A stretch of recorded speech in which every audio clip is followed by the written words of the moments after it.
Welcome back to Capitol Journal. Joining me next is Jonathan Williams of the American Legislative Exchange Council, better known as ALEC. Jonathan, thanks for coming on Capitol Journal. Well, thanks for having me again. And welcome to Montgomery. Thank you. Absolutely. Well, ALEC is familiar to legislative insiders and lawmakers, but I was hoping you could share with our audience a little bit about the organization and its mission. Well, ALEC has been around for over 50 years now. We started in 1973 as really the conservative caucus for state legislators across the country. We're a nonpartisan, nonprofit organization in all 50 states where we have about 2,000 state legislative members of ALEC who really believe in our three guiding principles, and that is free markets, limited government, and federalism. And so one of the things that ALEC is best known for over the years is our policy research and analysis and our model policy that gets sent around the country, and legislators take, some or all of it and say, if it's a good idea and it's worked in other states, maybe we want to give it a try. If it makes our state more competitive, protects taxpayers, enhances parental empowerment, all those great conservative principles. I know y'all are also famous for your report, Rich States, Poor States, kind of on the Rich Dad, Poor Dad book that came out years ago. And we've talked about this in the past. I think it's coming up, published on Tax Day, which is apropos. What should we be looking for with this publication? What can states gain from this publication?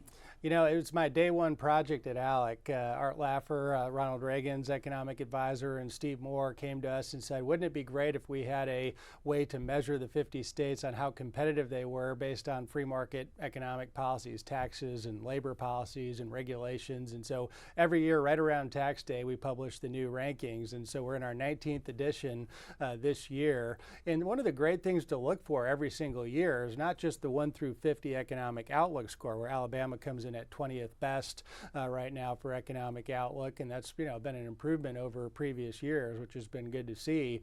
One of the things to look at, though, is there's this race for as Americans vote with their feet. Even Jamie Dimon the other day talked about how big blue states like New York are just hemorrhaging people, and those jobs are going to states that get it right when it comes to policies that empower taxpayers and good conservative values. It's things like school choice, like Alabama has passed, to empower parents to make those education decisions for their kids.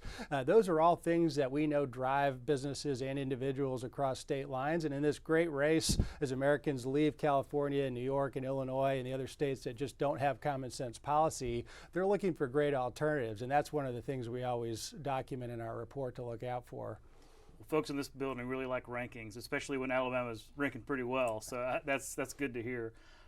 You mentioned all your members across state legislatures throughout the country, but in politics that kind of trickles up sometimes, and state lawmakers become federal lawmakers, members of Congress, senators. So talk about that. Have you seen a lot of people that once served in the State House now serving on Capitol Hill?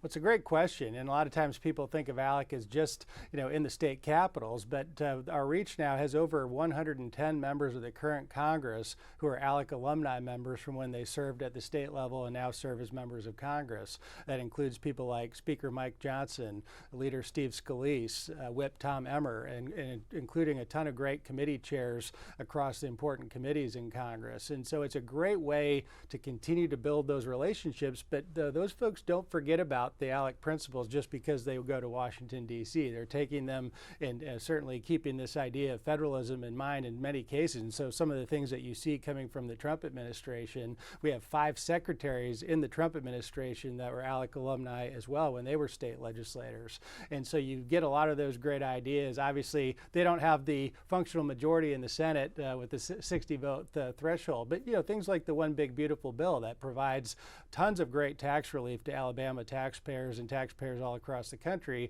That was a perfect example of an issue where ALEC state legislators can combine best practices with our federal counterparts and come up with some of those great ideas that made it into that legislation.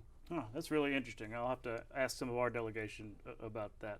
Well, look, we're out of time. Thank you so much for taking the time to come down here and share with us, and I will look to see you again in the future. Well, that's great. Thanks so much for having me. Absolutely. We'll be right back.